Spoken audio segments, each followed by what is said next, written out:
Howdy, folks. It's Meandering Mike in the Man Cave of Madness. It is after midnight, and we are doing an unboxing of sorts. As you know, I've been having unboxing the various miniatures, stuff, junk, things I've been finding. I've been searching for various items. I've been searching for particular games. I've been searching for particular books. I've been searching for my blank playing cards. And over time, I've found, finally, I found those blank playing cards I've been looking for. And then I'm also going to go into this. There's a hole in this box here. You can see on the side there. But let's talk about the blank playing cards that I found. I will do a video sometime, hopefully next week, about my game design progress, how I'm using these blank cards to prototype my game, the kind of challenges that I'm facing, all that. But what was the point of all this big, massive search? But here it is, this box. I wasn't sure if it was in a brown box or in a white and yellow box. They're those here. These are some playing cards from the same company, the EAI Education, that I found. These are normal playing cards. They're not blank. They're just decks. And I know I have a bunch of these, and I couldn't remember if the box of the blank playing cards was in the same color stuff.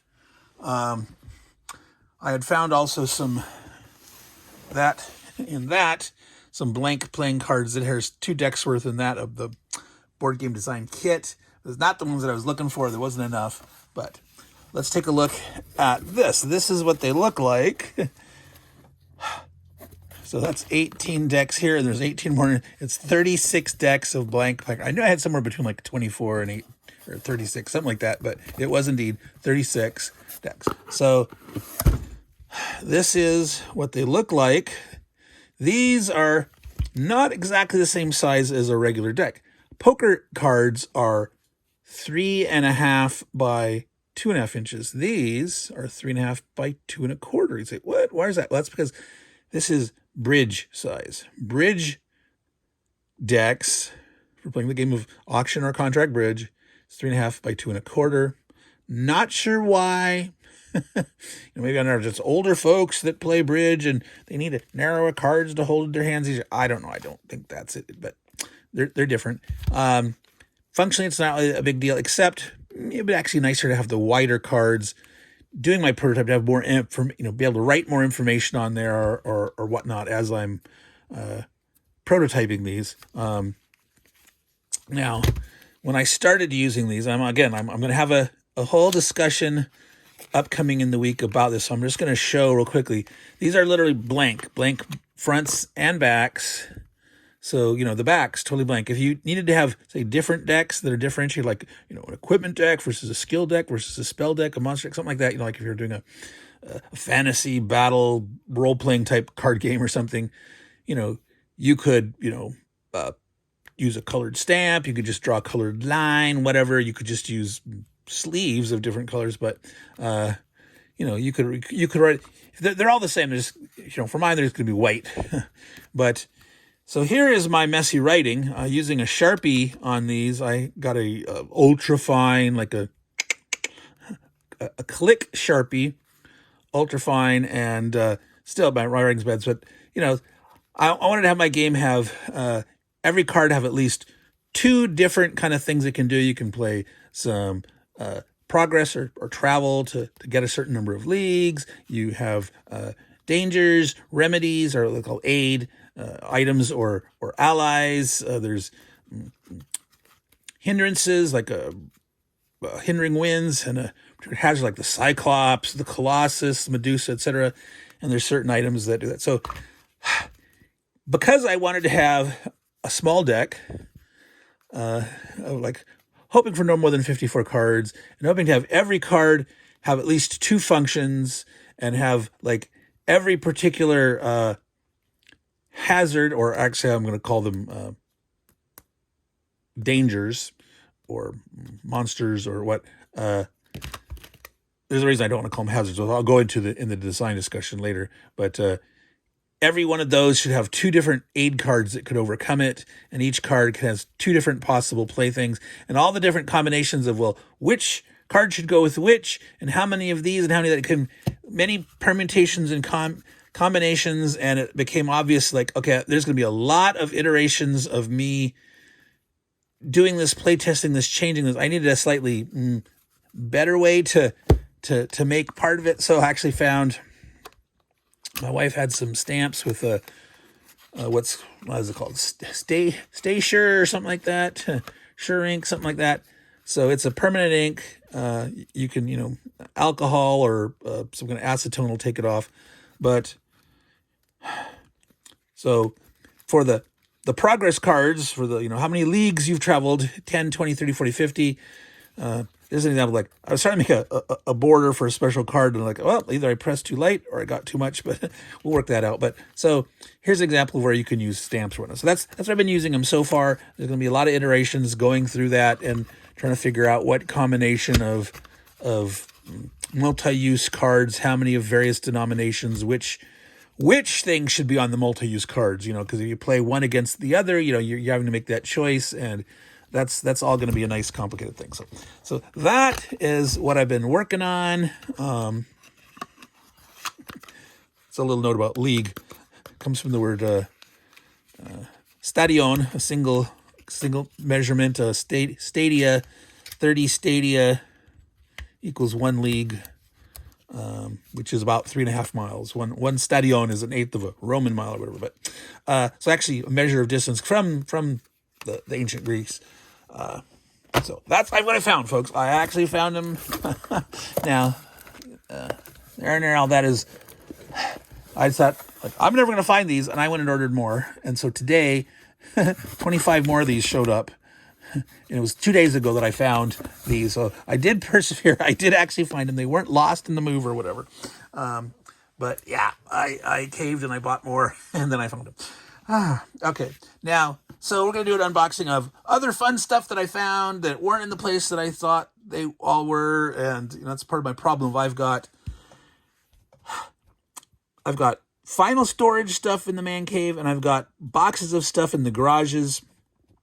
And I thought I had them sorted by, like, well, here's history books, here's role-playing books, here's miniatures, here's board games and war games and other stuff. And they were sort of sorted that way, but not exactly. So some things were mixed up. So I was not finding things in the right place. And sometimes things got mixed together in one box, right? So it might have had some of this and some of that. So that's why I've been finding these weird stuff. And it's kind of fun to review that stuff. So what else have I found? So these are hex pads. And I don't know if the glare of the thing, you can see there's hexes within hexes. So these could be used for, like, role-playing game map creation, where you might have some larger scale master map where each hex is a certain terrain, and then as you narrow down, like, well, what is the more varied individual terrain within each, where you might show where the villages are and the actual mountain paths, and you might have a big mountain as the terrain in the high level thing, but as you drill down, you'd have certain ranges and actual passes through them, or whatever, trails or not, and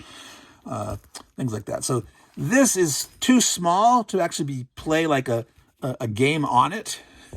Those squares will not fit any counters that I have.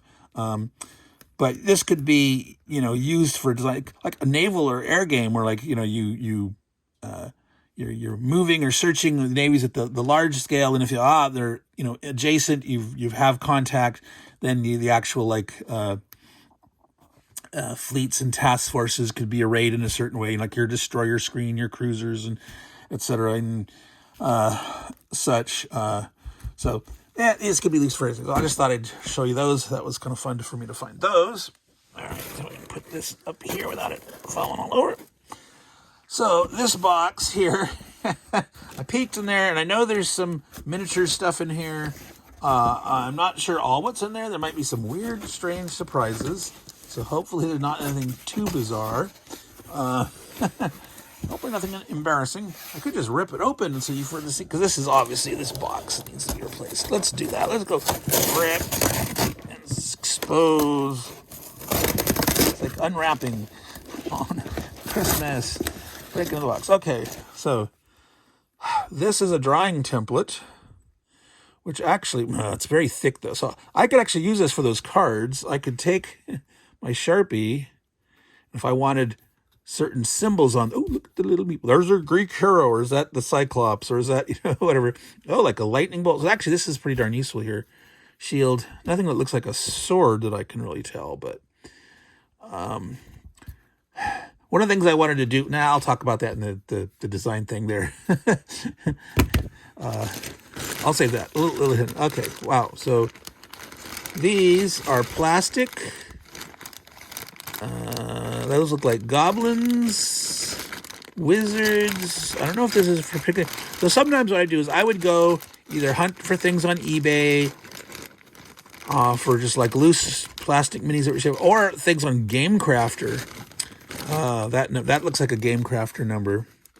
Finding things that they're putting on clearance sale, like there's certain games that have minis, and I would like. Let's zoom in a little more here. I'll see. You can. Let's see if I. That. So it looks like an orc or a goblin archer. Ooh. Oh. That's a nice wicked critter. So again, I remember buying a bunch of dudes. I do not remember buying this particular thing. I don't. Wow. Ooh, that looks like the Nozick from Dungeons and Dragons. There's one in the Fandelver. Oh, it's a spoiler. Somewhere there might be a Nozick somewhere in Fandelver. Not Fandelver, but the adventure as a whole. Death. Let's just pull these out real quick. Some variety. So those are, tree dudes. No, that's that Nozick.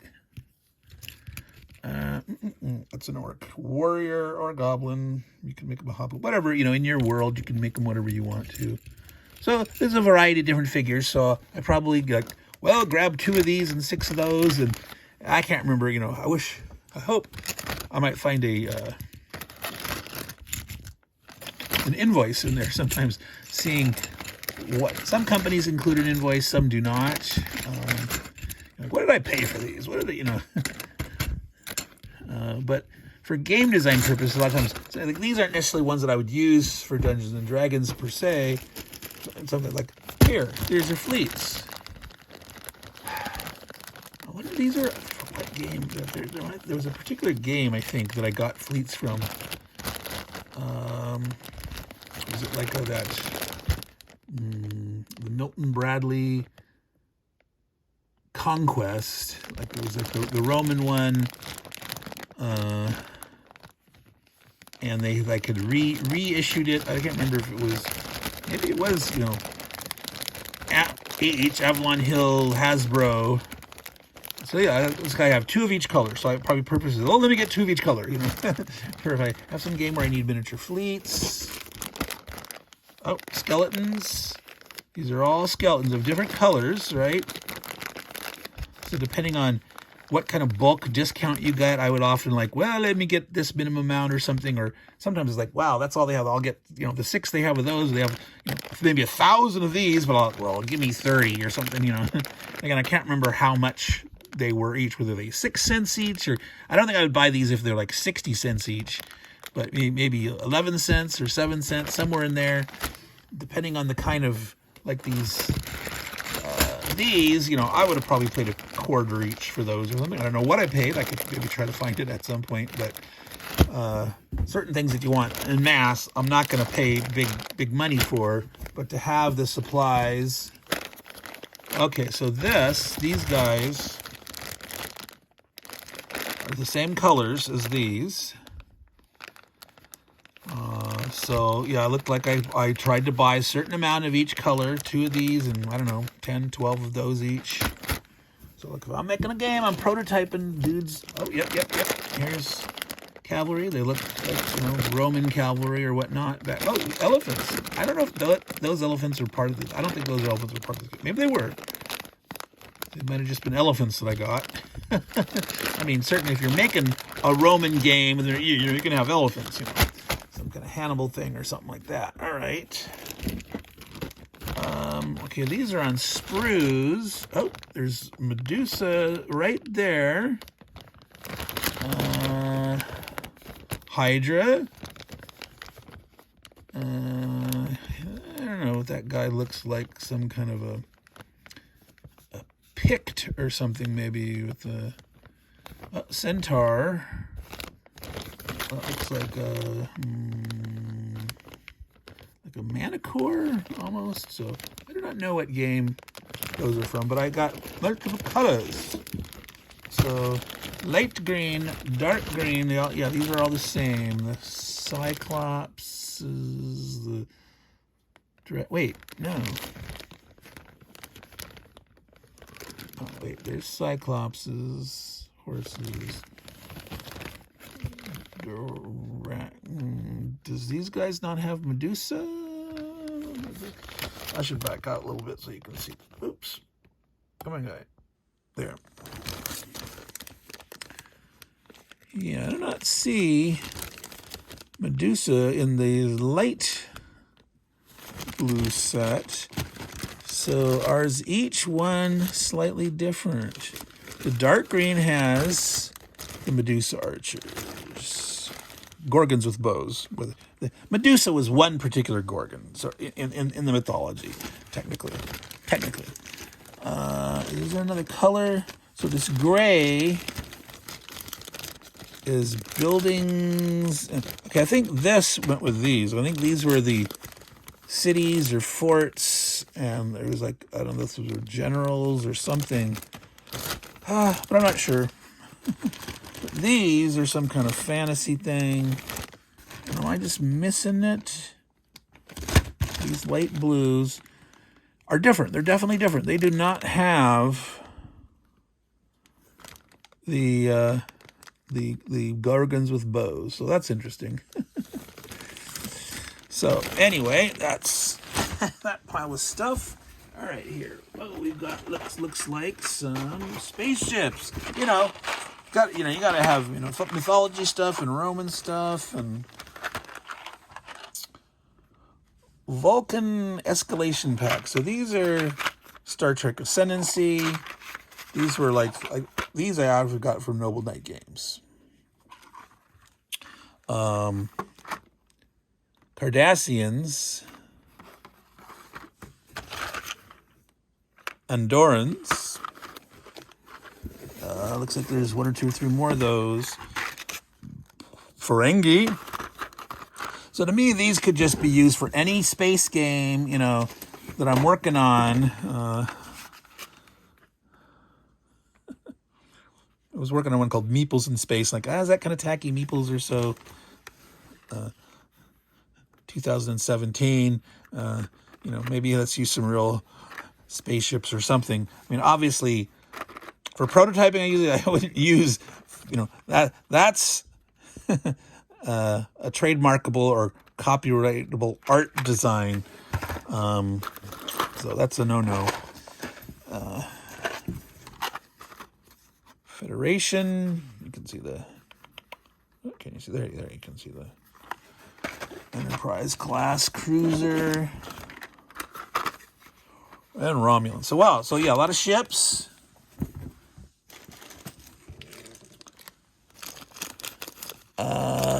That looks like the same colors from these things. Well, no, what are these? That look like a queen or something. That looks like the Queen Mum.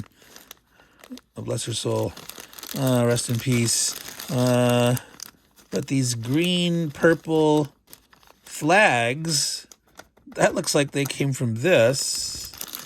But then there's these couple like Queen Mum figures or something. I don't know. That's some weird set of stuff together. Here's a mix of weird things. So there's some shields, some skulls. Yeah, I'm gonna pour these out and let you see those a little better. Let's see here if I can. There, you see that little skull there? Little plastic skulls, got a few of those. So I don't know what those, in a game, maybe that represents, disease or something, there's pestilence or disease broken out. You got some castle buildings, or maybe that's a town, a castle. That could even be a church. It doesn't have a big cross on the top, though. I don't know, that shield, that could represent like maybe a defensive upgrade or something that maybe you have at a location. I think that's supposed to be a dude like in a helmet with the big crest on it. So like a Greek type helmet. Oh, little, whoa. Little tiny axes. I don't know if you can see that there. So I mean, maybe that represents an attack or a training bonus. Training troops faster at a location. That's the kind of stuff that like I have in my mind when I'm buying this stuff. Sometimes I have a whole part of these. I think were part of a purchasing session I did where I had a game design in mind, and I started like buying a whole bunch of little knickknacks or things like, okay, defense bonus and attack or training or whatever. I don't remember all the details, but I was mining GameCraft. Actually, some of these might have been not GameCraft or what's that German site? I can't remember. There's a German site where you can buy a lot of bits.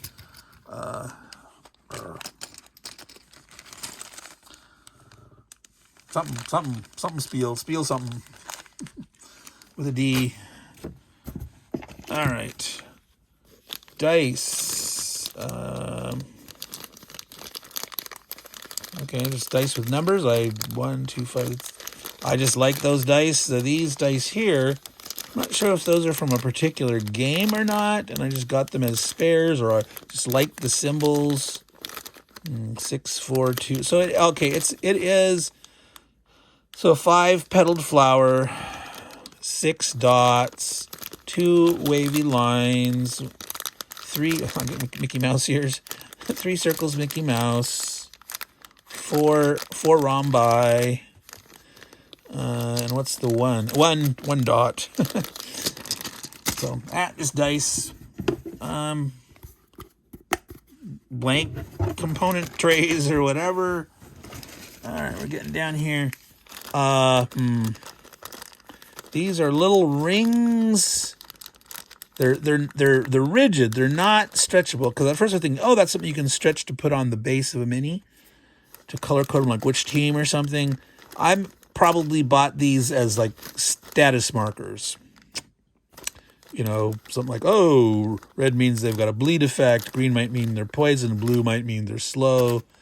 Yellow might mean they're pasted, for example, or something like that. Status effects. All right, we're almost to the end here. Oh. Munchkin Shakespeare. Spikespeare pawns. So they're cartoonish, little bardish Shakespeare dudes. He's got a feather, he's got a skull in his hand. He's talking to Oscar York. I have no idea. Based on artwork by John Kovelik. 6 pawns for Munchkin Shakespeare. I have never played Munchkin. I've never even read the rules or anything. I suppose I should, as part of informing my overall game design experience, my knowledge, what's out there. My understanding is kind of pretty take that, and I don't mind a little bit of take that in the game, but I don't want too much. In my game, this mythical journey of the heroes, you got to have to take that of monsters are being put in front of the other person's way. These dangers, these hazards, you have to overcome them, and can you make your journey in the face of that? That's the nature of the game, right? So it wouldn't make sense to not have that kind of contention and opposition in a game like that. But it's not bashful. It's a 2-player game, right? And there is a mild catch-up mechanism built in. So, if you get too much confrontation, too much take that impediment, there is a way to catch up if you're behind. Okay, I'm trying to make a little space here to show other guys? Let's see here. Here we go. Get those out of the way. Tilt down a little bit, and I'm going to pour these all out. Yeah, this is, along with those ones that had like the axes and the shields and that, these are the ones that, so this was the buying session where I had a game in mind. And of course, I have to find my notes. Oh boy, so that's like piles of bricks. So, for a building kind of game, now those are stone. Piles of logs. Can you see those okay? Let me zoom in more. Yeah, I can zoom in and go down here. There we go. That's supposed to be like hides, animal hides. So this could be, the basics of, there's like silver, lead, or whatever metal. Obviously you don't have steel ingots.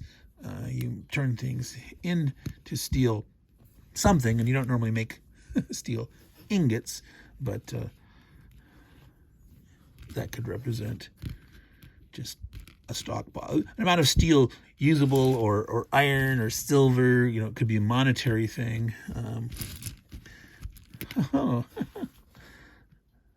to be a liquor bottle, a milk bottle, I don't remember, but that could be, spirits. That could be a luxury item, right?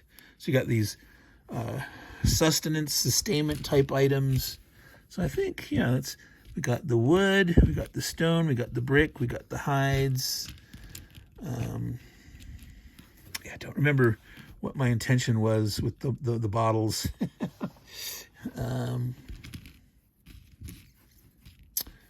But yeah, these are part of like the economic aspect of that game where I was.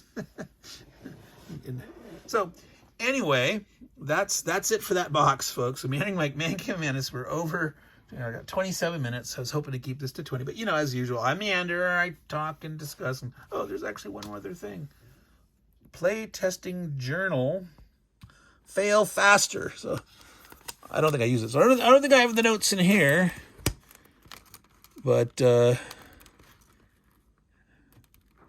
so various things about playtest sessions, keeping track of whatever. And the idea of this fail fast, it's a series of things, I believe. I believe there's a number of items in this fail faster. The sooner, see, there was a thing that 10% off your next purchase at the Game Crafter. Check the sticker on the package. Oh, there you are. There's a code. Oh, nope. Don't steal my code. I might use that. I might not. So fail faster. That's the idea. Is get out there, try things. Like I'm already finding with my card deck. Even I was not finished with the first version of it. But I'm like, okay, this is going to take a little more look at how to mix and balance the various amounts of abilities and things that are going together, since I'm having multi-use cards. And, again, I'll talk about this upcoming design thing. Like, maybe you take a step back and start with or single-use cards and then work into multi-use cards or something, test some basic cycles of the game's ability and then, complicate it from there to good purpose. There has to be a reason why you have a complication in it, right? And I'll talk about that a lot in the upcoming game design videos. Is why I want to have most cards have at least 2 uses, and things related to that aspect. Why that complication is a good thing, in card games of that nature. So anyway, all this cute stuff to play with, or to design things so you can play with them, so you can play them. So Meandering Mike, Man Cave of Madness, much madness, but a good kind of madness. So I want y'all to take care and ciao.